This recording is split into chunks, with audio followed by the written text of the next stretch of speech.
कल की चर्चा को आगे बढ़ाते हुए मैं पक्ष और विपक्ष दोनों को बोलूँगी कि अपने अपने नाम माननीय सदस्यों के दे दें जो आज अपने विचार जो बजट पर देना चाहते हैं।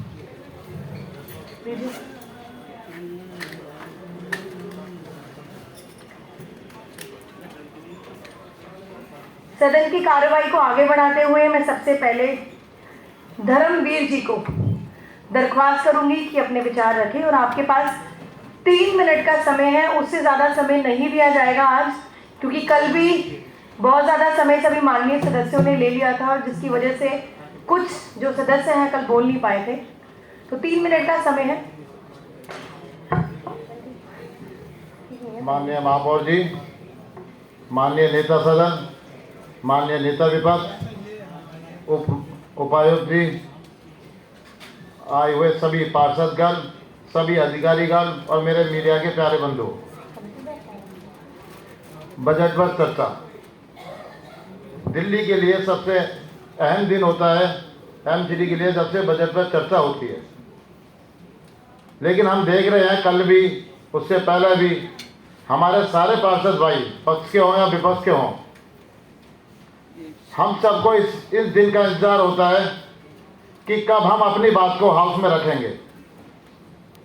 लेकिन हम हंगामे के साथ शुरू करते हैं और हंगामे पे ही ख़त्म कर देते हैं। ये बड़े शर्म की बात है। मैं ध्यान दिलाना चाहता हूँ एमसीडी का महापौर जी के माध्यम से कि जब भी एमसीडी के अंदर,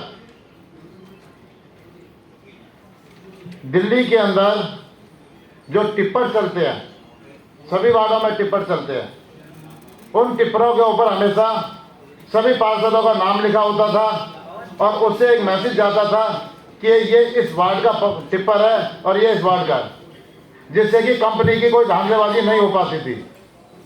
उससे ये पता चलेगा आप लोगों को कि जब टिप्पर जा रहा है, कभी कोई दौरा होगा किसी का भी, चाहे पार्षद का हो, चाहे अधिकारी का हो, चाहे और किसी का हो, तो उस टिप्पर को 10 को 10 खड़े कर देंगे लाकर।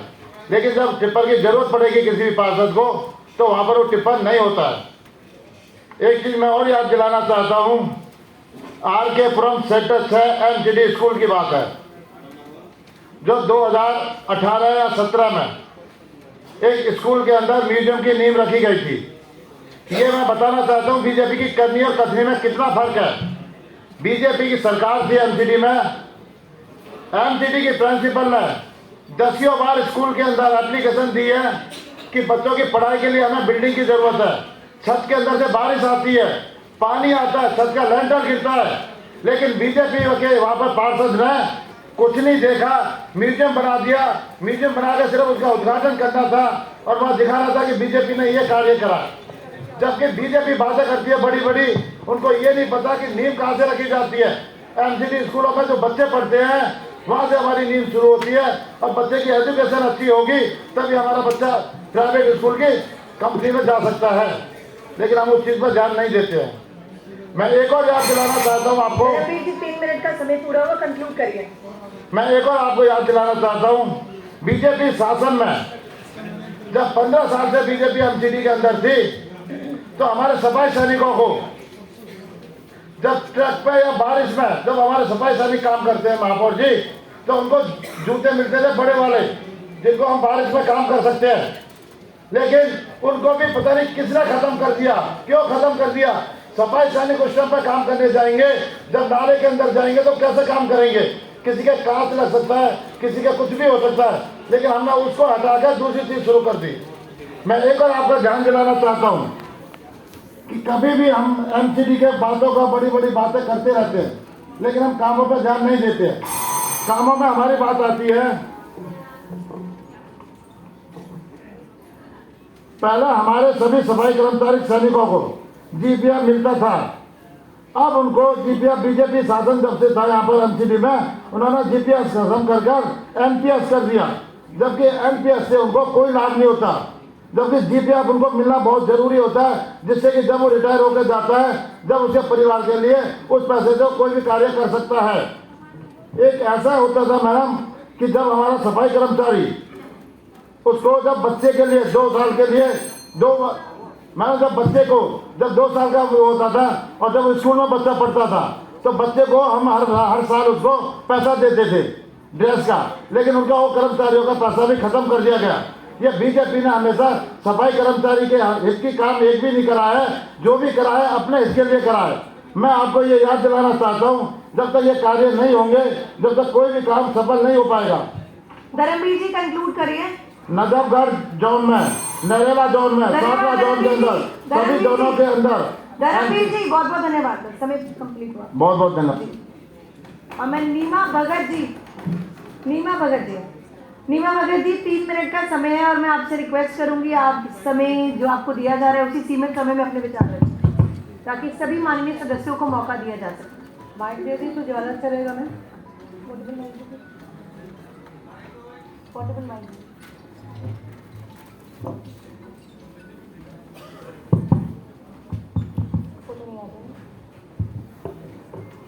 माननीय महोदय, हमारी मेन महापौर जी, हमारे उप महापौर, हमारे नेता सदन, हमारे भारतीय जनता पार्टी के जो निगम में हमारे नेता हैं और यहाँ पर विपक्ष के नेता हैं, और यहाँ पर हमारी नाजिया जी जो कांग्रेस की को प्रतिनिधित्व कर रही हैं, और सभी मेरे सम्मानित निगम पार्षदगण, मनोनीत निगम पार्षदगण, सभी हमारी कमिश्नर महोदया, हमारे अधिकारीगण और हमारे प्रेस के बंधु और भाइयों, मैम आपने मुझे बोलने का मौका दिया, मैं इसके लिए बहुत बहुत आपका धन्यवाद करना चाहती हूँ। कुछ बातें ऐसी, मैं एक नाजिया जी को एक बात कहना चाहूँगी। मेरी छोटी बहन कांग्रेस की हमारी जो प्रतिनिधित्व कर रही है, उन्होंने कल बार बार एक बात बोली थी कि भारतीय जनता पार्टी 15 सालों से शासन में है। बिल्कुल भारतीय जनता पार्टी, मैं 7-12 में क्योंकि पार्षद थी तो मुझे उस समय का समय याद है, शायद नाजिया जी को भी पता होगा, जब देश में, भारत में और दिल्ली में, खासकर भारत की राजधानी में कॉमनवेल्थ गेम हुए थे और दिल्ली सरकार कांग्रेस वहाँ पर चला रही थी, और हमारी माननीय शीला दीक्षित जो अभी आज सर्विस में है वो मेरी बात जरूर सुन रही होंगी। उस समय आपने देखा होगा कि दिल्ली की स्थिति, जब आपका कॉमनवेल्थ गेम चल रहे थे तो स्थिति खराब हो गई थी, और यदि उस वक्त निगम नहीं होता, निगम की हमारी टीम नहीं होती, तो शायद जो स्थितियाँ आ रही थी वो स्थितियाँ बिगड़ चुकी होती। और ये बात सबको जग जाहिर है कि निगम ने उस वक्त जो मोर्चा संभाला था उससे वो कॉमनवेल्थ गेम में बहुत आगे हम लोग आगे गए थे। नाजिया जी, आप कहा करते हैं ना कि जिनके मकान खुद शीशे के होते हैं वो दूसरों पे पत्थर नहीं मारा करते, तो उस वक्त का मैं आपको एक वाकई याद दिला रही क्योंकि मैं उसमें पार्टी में थी और मैं निगम में भी मैं उस पर यहाँ पे थी। मैं आपके द्वारा मैं कुछ बातें अपनी रखना चाहती हूँ। एक तो आपने देखा होगा कि जो 3 हमारे मेन काम होते हैं निगम के, शिक्षा, हमारी प्राइमरी जो एजुकेशन है, हमारा स्वास्थ्य है, और जो हम लोग स्वच्छता की ओर ध्यान देते हैं। लेकिन यदि आप तीनों पॉइंट में देखेंगे तो इस बार हम टोटली फेल हुए हैं। हम यदि अपने स्कूलों की ओर देखते हैं, मुझे याद है कि 2007-12 में, 2017-22 में और या 12-17 में आप देखेंगे तो लगातार हर वार्ड में कहीं ना कहीं कोई ना कोई स्कूल बन रहा था, जबकि दिल्ली सरकार के द्वारा फंड अलोकेट नहीं किया गया था। लेकिन आज किसी भी स्कूल में ऐसा मुझे लगा, आपने 20 स्कूलों का हमारे कमिश्नर साहब ने दिया, लेकिन कहाँ बन रहे हैं उसका कोई इसमें जिक्र नहीं था। तो एजुकेशन सिर्फ स्कूल बनाने से नहीं होती, स्कूल को लेकर कई और मुद्दे भी होते हैं। वहाँ पर पियोन नहीं है, बच्चों के लिए आया नहीं है, और साथ ही साथ आपने देखा होगा जैसे मेरे नेता सदन, हमारे विपक्ष के नेता ने कहा, हमारे पार्टी के नेता ने, कि आज के डेट में ना बच्चों को स्कूल की फीस के वो जूतों के लिए पैसे मिल रहे हैं, ना उनको पेंसिल के लिए मिल रहे हैं, ना उनको कपड़ों के लिए मिल रहे हैं। तो ऐसे कंडीशन में यदि हम सिर्फ एजुकेशन की ओर ध्यान दें ना, आज हमारे देश में खासकर दिल्ली में इन सरकारी स्कूलों में बहुत गरीब बच्चे पढ़ते हैं। आधे बच्चे सिर्फ इसीलिए आते हैं, थोड़ा सा टाइम दीजिएगा, थोड़ा सा टाइम दीजिएगा, क्योंकि उन लोगों का एक लालच होता है कि बच्चे तो दूसरे माननीय ओके मैम। उसके अलावा मैं आपको एक एग्जांपल और देती हूँ। आप स्कूलों में टीचर्स के ऊपर इतना बर्डन है, मैं एक सुझाव दे रही कि एक IIT का एक वहाँ पे लगाया जाए, ताकि टीचरें 90% अपने व्हाट्सएप से आप लोगों को, आपके अधिकारियों को मैसेज करती हैं, जो एक्टिविटीज़ होती हैं उनके पास टाइम ही नहीं होता। दूसरी बात मैं स्वास्थ्य की करती हूँ। स्वास्थ्य के मामले में जो हम लोग थे, इबोला का इंजेक्शन लगाया जाता था, और आपको सबको ध्यान होगा कि उन स्थितियों में भी नोट करिए। सुनिए, इबोला का इंजेक्शन लगाया जाता था बच्चों को। हम लोग सर्विकल कैंसर का भी हम लोगों ने उनके क्लासेस लगाई थी। बड़े बड़े हम लोग डॉक्टर्स को बुलाते थे। तो आज इस 1 साल में हमने ऐसा कुछ नहीं देखा। और मैडम एक लास्ट पॉइंट आपको कह रही हूँ, उसके बाद मेरा टाइम खत्म हो गया। आप कह रहे हैं, हालांकि मैं बहुत कुछ लिख के और बोलने के लिए आई थी। आज आप लोग जो 500 करोड़ का कट मोशन आपने अपने नाम पे कर दिया है, जो हर तरीके से 125 मत का पैसा कल को सिर्फ और सिर्फ मेयर मैडम के द्वारा इस निगम के लोगों को मिलेगा, उससे तो लगता है कि आपने पूरा हाउस कैप्चर कर लिया है, कमिश्नर की पावर भी ले ली है। ये गलत है। दिल्ली के इतिहास में जो दिल्ली MCD एक्ट है उसके हिसाब से मुझे नहीं लगता ये काम होने चाहिए। बहुत धन्यवाद। प्लीज इससे थोड़ा सोचिए। और एक मेरा आपको सुझाव और है, मैडम एक सुझाव दे रही हूं। समय के बहुत सीमित समय है। बहुत बहुत धन्यवाद। Thank you. Mohini ji, 3 minute का समय है और मैं आपसे दरख्वास्त करूंगी आप भी 3 मिनट में पॉइंटर्स में अपने विचार रखिए, ताकि कम समय में आप अपने सारे पॉइंट कवर कर सकें। चलिए। आदरणीय महापौर जी, कमिश्नर साहब, नेता सदन, नेता विपक्ष और कांग्रेस की लीडर नाजिया जी और सभी सम्मानित पार्षदगण, सभी अधिकारीगण, मीडिया के बंधु, हमारे सम्मानित प्रधानमंत्री जी ने 2 अक्टूबर 1914 में महर्षि वाल्मीकि मंदिर पचकुइयों से स्वच्छ भारत मिशन की शुरुआत की थी। लेकिन इतने सालों में श्री मोदी जी का ये जुमला निकला, वादा तेरा वादा, वादे पे तेरे मारा गया, सफाई कर्मचारी सीधा साधा। सफाई कर्मचारी भाई अपनी पूरी मेहनत के साथ काम करते हैं। जैसा भी मौसम हो, सर्दी हो, गर्मी हो, बारिश हो, पूरी निष्ठा और मेहनत के साथ काम करते हैं। लेकिन 15 साल में उनके साथ सिर्फ और सिर्फ धोखा ही हुआ। ना तो समय पर वेतन मिला, ना एरियल मिला, ना टीए मिला, ना डीए दिया गया। कर्मचारी का भाजपा ने 15 सालों में शोषण ही किया। कर्मचारी अपनी पूरी जवानी नौकरी करता है, रिटायरमेंट के समय कर्मचारी कच्चों में ही रिटायर हो जाता है।